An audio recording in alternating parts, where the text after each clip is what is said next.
Casa Valduga. Bom, Casa Valduga também, não precisa de apresentação, né? Todo mundo conhece, uma grande vinícola, produz grandes vinhos, né? Tem uma linha muito completa de vários preços, também elas têm investimento em terroirs diferentes, eles têm na Campanha, tem na Serra do Sudeste, tem na Serra Gaúcha. A Serra do Sudeste fica entre a Campanha e a Serra Gaúcha, a Campanha, né? Lá na fronteira com o Uruguai. Eles têm uma estrutura de enoturismo absurda.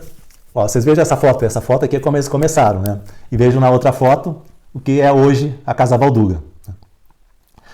Agora, a estrutura de enoturismo já chegou a receber num pico de 2.500 pessoas por dia. Isso é muita gente. Quer dizer, isso até mostra como o Vale dos Vinhedos se desenvolveu para o enoturismo.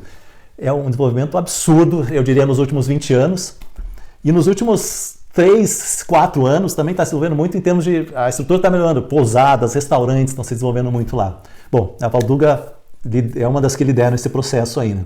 Eles produzem o vinho História, que é um vinho sensacional, um Merlot de grande qualidade, que está também na nossa lista dos vinhos mais caros do Brasil, né? Eles produzem espumantes, tem uma linha de espumantes grande e também de muita qualidade. Eu destaco o Surly deles, né? Então eles foram um dos primeiros aí a começar com o Surly e tiveram muito sucesso. Os vinhos são sempre muito bem avaliados, eu adoro o Surly deles, né? E a gente conversou aqui com a Amanda. A Amanda é formada em enologia, ela é uma espécie de embaixadora lá da Casa Valduga. Então ela nos atendeu lá e ensinou muito, deu uma aula lá pra gente. Hoje estamos aqui com a Amanda Reschke, da Casa Valduga, que vai contar pra gente um pouco da história da Casa Valduga e vai discutir alguns assuntos aqui muito relevantes pra gente. Bom, Amanda, é um prazer te ter por aqui. Prazer é todo meu, obrigada. Então, Amanda, se quiser falar um pouquinho da história da Casa Valduga pra gente. Claro, com certeza. A Casa Valduga, ela começou como empresa mais ou menos na década de 1960. Já se produzia vinho aqui na região desde 1875, com a chegada dos imigrantes italianos aqui no Vale dos Vinhedos, e o seu Luiz Valduga, que é bisneto do Marco Valduga, que foi o senhor que veio da Itália, mais especificamente da região de Trento, da Itália na época. O seu Luiz, ele produzia queijo e salame, ele não fazia vinho para vender. O que gerava renda realmente para a família era essa produção do queijo e do salame, e o vinho era um hobby, era uma coisa que ele fazia por tradição, por costume, mas realmente não era o que gerava lucro para a família. O vinho só acompanhava o queijo de salame. Só acompanhava o queijo de salame. E tanto acompanhava que, conforme o tempo foi passando, as pessoas vinham para comprar queijo e salame e saíam com uma garrafa de vinho. Acontecia muito isso também. Na época também, ali na década de 60, uma empresa muito importante no mundo dos destilados acabou fazendo sede no Vale dos Vinhedos, e o seu Luiz Valduga começou a vender o vinho dele para que fosse feito conhaque, na época. Até que o dono da destilaria falou para o seu Luiz que o vinho dele era muito bom para ficar virando conhaque, e incentivou ele a começar a vender um pouco mais os vinhos. O Vale dos Vinhedos, como um todo, era uma região onde todo mundo produzia vinho. Então não tinha lógica o seu Luiz vender para os vizinhos, porque os vizinhos também tinham a produção. Então ele começou a vender o vinho dele em Porto Alegre. Ele tinha uma Kombi na época, só se fazia vinho de garrafão, então ele colocava os garrafões na Kombi e ia vendendo em Porto Alegre. Aos pouquinhos as coisas começaram a mudar. Na década de 80, o seu Luiz começou a fazer vinho fino, com uvas que ele comprava dos vizinhos. Então a produção dele era de uva Isabel, uma uva comum, mas algumas pessoas já produziam Cabernet Franc, Merlot, e aí na década de 90 a gente começa a produção dos vinhedos próprios, com uvas finas, e aí sim, somente vinho fino. E qual a produção da Valduga hoje? Hoje a nossa produção anual varia entre 1,5 milhão a 2 milhões de litros, mais ou menos. Essa é a faixa que a gente produz. É importante sempre lembrar que muda muito de acordo com a safra. Então tem anos que a gente consegue produzir mais, tem anos que a gente produz pouquíssimo. Então a Valduga aí num espaço de 30 anos, mais ou menos isso, né? Um pouquinho. Isso. Conseguiu ir de uma produção super artesanal de vinhos para essa potência que é hoje. Exato. E essa evolução da produção aconteceu muito por conta dos filhos do seu Luiz e da Dona Maria. Então, a Dona Maria Valduga, a esposa do seu Luiz, era responsável pela parte de receber o cliente, fazer os almoços, organizar um cantinho para eles dormirem na casa do casal, não, as pessoas que vinham visitar. E os filhos do seu Luiz e da Dona Maria saíram de casa, estudaram e começaram a trazer conhecimento também. Então, muito desse avanço aconteceu por conta dos filhos do casal, que trouxeram tecnologias que eles nem conheciam, né? E como foi essa mudança de uma geração para outra? Foi uma mudança meio drástica, assim, a gente pode dizer. A gente sempre conta história e dá risada, mas foi realmente um choque de realidades e gerações. O seu Luiz Valduga chegava a produzir em 1 hectare de uvas, ele produzia em torno de 40 toneladas da uva Isabel, que era a uva que ele trabalhava. O seu João Valduga, que é o filho mais velho dele, se formou em enologia, trouxe muito conhecimento para casa também, e trouxe a possibilidade de se produzir Cabernet Franc, onde o seu Luiz ia colher no máximo 7 toneladas no hectare. 40 para 7. 40 para 7. Foi então, difícil convencer o pai, provavelmente, lá pro João, né? Nem convenceu, pra ser sincera. O que ele fez? O seu João Valduga, depois de tentar convencer o seu Luiz e não ter sucesso, conversou com a Dona Maria. A Dona Maria ela era um pouco mais tranquila nesse sentido, um pouco mais mente aberta também. Mas ainda assim, nem os dois conseguiam convencer o seu Luiz Valduga. Então, o seu João Valduga juntou um dinheirinho que ele tinha junto com o seu Juarez e o seu Irielso, que são os irmãos. Eles compraram uma passagem para Bahia, para os pais, e falaram para eles aproveitarem a lua de mel deles fora do estado.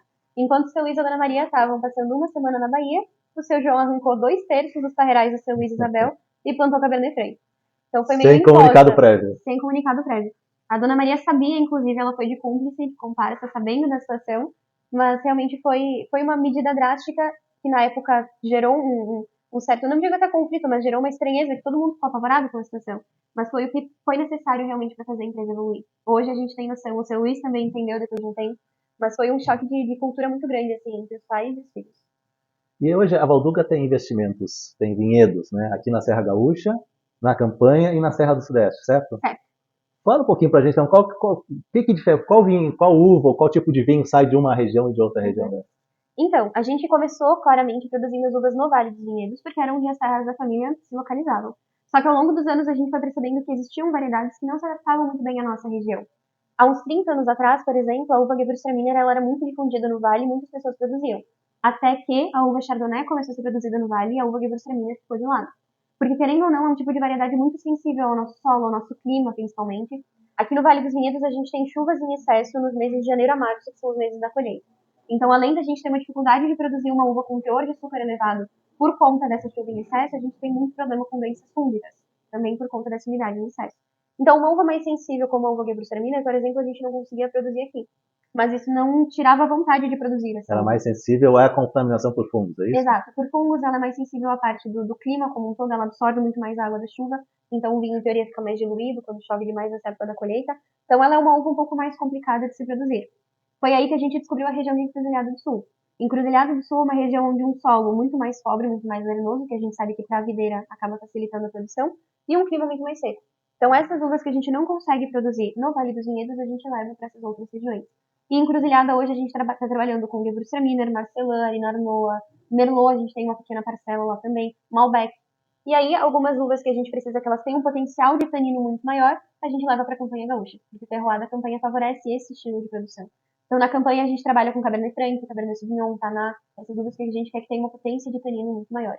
E aqui no Vale, clássico Merlot, Chardonnay e Pinot Noir também para a parte dos espumantes. E, tipo, Merlot, vocês fazem tanto né, em Encruzilhada do Sul quanto aqui. Qual a diferença de um Merlot para o outro? Nossa, eles ficam bem diferentes. Chardonnay também, a gente trabalha com um vinho encruzilhada e aqui no Vale dos Vinhedos. O Merlot de encruzilhada, a gente não faz um vinho varietal nele, ele é utilizado num corte que se chama Grey Identidade, então ele é misturado com Marcelin e Arina Noa, mas o Merlot de encruzilhada percebe um perfil muito mais frutado de fruta madura. Então é uma ameixa em calda, uma cereja madura, ele tem a fruta muito presente nesse sentido.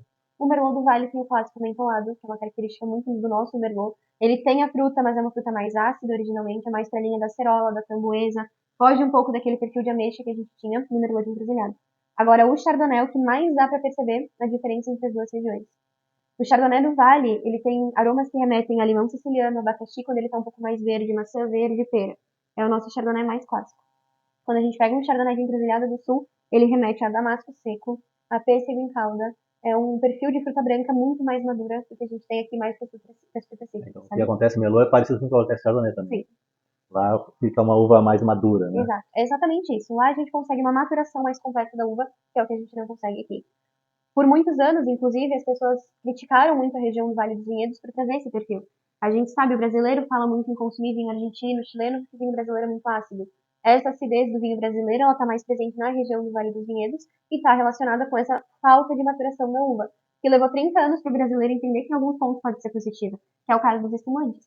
A uva ela é colhida ao redor do mundo com meses de antecedência para que tenha a acidez necessária para se fazer o espumante. A gente já tem uma uva pronta sempre. Por isso que o Brasil é conhecido mundialmente pela produção dos espumantes no Vale dos Vinhedos. Mas, tipo, o principal vinho de vocês, o ícone, que é o História, ele é um varietal Merlot, certo? Certo. Da onde vem essa uva? Daqui do Vale dos Vinhedos. A uva tinta que mais se adaptou ao terroir do Vale dos Vinhedos foi justamente a uva Merlot. Para nós, ela é a uva, inclusive, que poderia virar símbolo do Brasil, é uma luta que a gente gostaria muito que acontecesse. Assim como o Malbec para a Argentina, Taná para o Uruguai, a gente gostaria que o Merlot fosse a uva conhecida no Brasil. Por conta dessa nossa região, em alguns pontos específicos do vale, a gente consegue produzir uma uva com uma maturação muito correta, mas a gente depende também do que a gente chama de safra histórica. É daí que vem o nome do vinho, História também. O História não é produzido todos os anos, porque a gente não consegue uma uva com uma maturação perfeita todos os anos. Só nos anos em que a gente tem uma seca muito intensa. Quais são os anos que foram produzidos História? 2005, 2006, 2008, 2010, 2012, 2015, 2018 e 2020 agora está em produção, mas nem foi lançado ainda, né? Ainda está lá em produção. E o vinhedo onde é feita história, desde o início é o mesmo vinhedo ou ele mudou alguma coisa? Desde o início, uma parcela dele continua a mesma, porque o que foi acontecendo é que esse vinhedo foi ampliado ao longo dos anos. Mas uma parcela dele que originou o vinho História ainda está aqui, e assim que a gente terminar nossa entrevista, eu te levo lá para conhecer. Tá bom, legal. E onde é esse vinhedo? Ele fica bem aqui atrás da Bem vinícola. aqui atrás. Exato. Os vinhedos mais importantes, dos 3 vinhos mais importantes da Casa Valduga, 3 dos, né, ficam aqui atrás. Bom, então nessa faixa aqui, a gente tem a nossa melhor parcela de terras aqui do Vale dos Vinhedos, e a gente reserva realmente para os vinhedos dos nossos vinhos ícones. Essa primeira faixa de vinhedos que a gente enxerga aqui na frente são vinhedos de Cabernet Sauvignon, que dão origem realmente ao Villa Lobos, que é o nosso ícone dos Cabernets, principalmente um dos vinhos ícones que a gente tem aqui do Vale. Lá no centro, depois dessa faixa de mata nativa, que nós temos um riacho, inclusive, bem importante para nós temos os vinhedos de Chardonnay, que dão origem ao Grand Chardonnay DO, que é um dos vinhos brancos mais premiados da Casa Valduga, e lá no topo, os vinhedos que dão origem ao História Merlot. Tem outros 2 vinhos que eu gostaria de falar. Primeiro, eu queria falar um pouquinho do Villa Lobos pra gente. Eu estou escolhendo esses vinhos porque são vinhos que a gente já falou no canal, já recomendou de alguma forma e falou deles. Né? Sim, e são escolhas ótimas, são um dos meus vinhos favoritos, né? É muito bom falar sobre aquilo que a gente gosta. O Villa Lobos, ele é particularmente um dos meus vinhos favoritos da casa. É complicado de falar, eu sou suspeita pra falar, mas é o meu Cabernet Sauvignon favorito. É o vinho que eu bebo sempre que eu preciso sentir aquela sensação de conforto por estar consumindo algo que eu realmente gosto. O Villa Lobos, ele foi produzido pela primeira vez na safra de 2005 e lançado no mercado realmente pela primeira vez em 2008. Ele é um Cabernet Sauvignon varietal, uma parte dos vinhedos fica bem próxima dos vinhedos de História, a gente vai conseguir ver também. E ele foi feito para homenagear Heitor Villa-Lobos, nosso principal compositor de música clássica brasileira, descoberto na Semana da Arte Moderna. E uma parcela do valor que a gente arrecada com a venda dos vinhos Villa-Lobos é destinada à instituição de música que leva realmente o nome de Heitor Villa-Lobos também. Agora o Cabernet é uma fruta que demora para amadurecer, né? Diz que é muito difícil produzir ela aqui no Vale dos Vinhedos, seria mais fácil lá na campanha. Mas o Villa Lobos é aqui do Vale dos Vinhedos. Mesmo sendo complicado, ele segue a mesma lógica da história. O Villa Lobos não é produzido todos os anos. Inclusive, é muito mais complicado de produzir o Villa Lobos nesse sentido, porque é uma uva mais difícil então tem de menos trabalhar. anos de Villa Lobos do que de História. Exato. E é mais complicado realmente de conseguir trabalhar com o Villa Lobos, justamente por essa questão que comentou da uva. E é gritante como muda de uma safra para outra, né? Esses vinhos, eles acabam assumindo perfis muito diferentes de um ano para outro. O Villa Lobos, ele foi produzido também ali em 2005, foi uma das melhores safras, mas as safras mais icônicas realmente do Villa Lobos foram 2005 e 2012. As 2 safras que o pessoal mais se encantou consumindo esse vinho. E o terceiro vinho que ele falasse é o espumante Sully. Né? O espumante faz muito sucesso, né? No Descorchados ele vai sempre muito bem. E é um espumante que a gente gosta e o canal já recomenda ele já faz algum tempo. Então eu queria que tu falasse um pouquinho dele pra gente. O Surly, ele foi um dos nossos maiores orgulhos, porque foi um espumante que nós lançamos em 2016 pela primeira vez, e ele só começou a ter sucesso de verdade no ano de 2019, depois de por 3 vezes consecutivas ele ser eleito o melhor da América Latina pelo Descorchados. Então demorou muito pra gente conseguir trazer o Surly como um produto de sucesso, realmente. Por mais que desde sempre ele tenha tido essa premiação.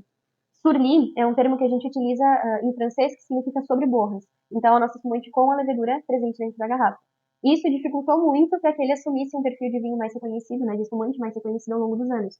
Quando as pessoas compravam o Surly lá em 2016, quando não se tinha uma quantidade tão grande de Surly no mercado, as pessoas não conheciam esse tipo de produto, a gente recebia ligações diárias, assim, de que tinha um produto estragado no mercado, que não estava correto, que estava turvo, sendo que era justamente a proposta. Hoje é um dos espumantes mais premiados que a gente tem. Falamos com muito orgulho dele ser o melhor da América Latina, né, premiado mais de uma vez, mas realmente demorou um pouquinho para ele. Vocês tiveram um papel importante em criar o que hoje existe no Brasil, que é um conceito super favorável para a Sully. Né? Sully Nature no Brasil hoje todo mundo respeita. Né? Mas imagino que no início por ser diferente, né? E até a própria embalagem, assim, foi complicada, porque quando nós lançamos ele, a ideia é que ele fosse um Surly o mais natural, entre aspas, possível, com o mínimo de processo. Então ele não tinha nem a rolha na garrafa, ele era vendido no mercado com a tampinha metálica, que é a tampinha utilizada na produção. Só que como ele não tinha rolha, nós não tirávamos uma parte da pressão no processo, era um produto que tinha uma pressão muito grande. As pessoas iam abrir a tampinha, quem não tinha conhecimento saía voando tampinha e espumante por todos os lados.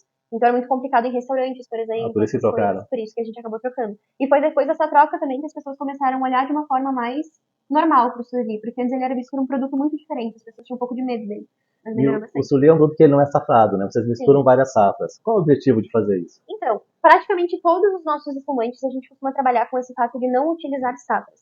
Porque assim como o vinho, a safra altera completamente um produto no final. O objetivo da gente não utilizar a safra é conseguir, de certa forma, manter uma padronização na bebida. Então, a gente tem estoques de vinhos de vários anos armazenados, E aí, quando a gente vai elaborar um produto, nossos enólogos se reúnem, fazem as degustações ali na hora, e todos os anos é uma mistura diferente que é colocada dentro da garrafa para que a gente atinja um sabor muito parecido com o do ano anterior. Em todos os nossos produtos isso funciona muito bem, porque a gente consegue manter realmente essa padronização. O surli tem um ponto que é a levedura, e com a levedura não tem nada que a gente possa fazer. Então, mesmo que a gente faça o processo de misturar as safras para ter uma padronização de sabor, a levedura sempre vai fazer com que aquele produto seja único. Porque o mínimo de tempo que o espumante surli tem de envelhecimento conosco aqui são 30 meses. Ou seja, ele fica 30 meses com a levedura nas nossas caves, mas a partir do momento em que uma pessoa compra esse produto, ela pode armazenar mais quanto tempo ela quiser. Então, se ele quiser fazer 120, 150 meses de surli, essa pessoa pode. Então, sempre que for beber um surli, ele vai ser um produto diferente. Tu nunca vai saber exatamente quanto tempo aquele produto envelheceu. Esse é um dos pontos mais legais dele, na minha opinião. É uma surpresa, sempre uma surpresa. Esse aqui é o nosso espumante novo, lançamento da nossa linha Premium, foi uma linha lançada em setembro, com uma garrafa personalizada, a gente mandou fazer essa garrafa realmente, e é uma linha que vai do Natura ao Moscatel. Então, a proposta dele realmente é abranger todos os sabores. Um ponto interessante é que é uma mistura de regiões. Então, aqui a gente tem uvas do Vale dos Vinhedos e uvas de Encruzilhada do Sul. Quais são as uvas? Chardonnay e Pinot Noir. Majoritariamente uvas de Encruzilhada do Sul, inclusive, é o que a gente mais tem. Na proporção 70% Chardonnay e 30% Pinot. Convido a conhecer. Saúde. Então, Amanda, eu gostaria que falasse um pouquinho pra gente aqui dessa estrutura de enoturismo que tem aqui na Casa Valduga. Então, o enoturismo ele começou muito com a Dona Maria Valduga também. O seu Luiz, que nem a gente comentou, ele trabalhava com a produção do queijo e do salame, então se tinha comida, de certa forma, aqui para venda. E conforme as pessoas começaram a vir para conhecer o vinho, para consumir um pouco mais do produto vinho como um todo, o seu Luiz sempre oferecia o queijo, oferecia o salame como um acompanhamento. Só que o seu Luiz era uma pessoa que conversava muito, todo mundo fala que era impossível sair daqui. Começava a conversar com ele e não parava mais. E aí, conforme ele ia conversando, ele ia servindo. Então era normal entre um casal e o seu Luiz Valduga, 2 garrafas serem finalizadas numa conversa. E aí as pessoas muitas vezes não queriam voltar dirigindo, tinham um pouco de receio, ou queriam aproveitar para ficar aqui um pouquinho mais. A Dona Maria arrumava um quarto na casa deles originalmente e recebia essas pessoas. E aí isso queria dizer que eles iam ter que servir uma refeição, iam ter que servir um almoço, um jantar. Então o enoturismo ele começou muito com a receptividade que o seu Luiz e a Dona Maria tinham com as pessoas que vinham conhecer. A Dona Maria sempre fazia uma massa, uma lasanha, era sempre alguma coisa nesse estilo, o seu Luiz sempre servindo vinho, eles dormiam na casa do seu Luiz e da Dona Maria, e aí começou realmente a surgir o complexo enoturístico como um todo. Pois bem, em 1992, então, o seu Luiz decide construir oficialmente a primeira pousada. Desde a década de 90 a gente já tinha um restaurante construído, então já se serviam jantares e almoços oficiais. Em 92 a gente cria a primeira pousada. Então, a partir do ano de 1992, a Valduga se torna o primeiro complexo enoturístico do Brasil. Então, a semente do turismo no Vale dos Vinhedos começou aqui na Casa Valduga.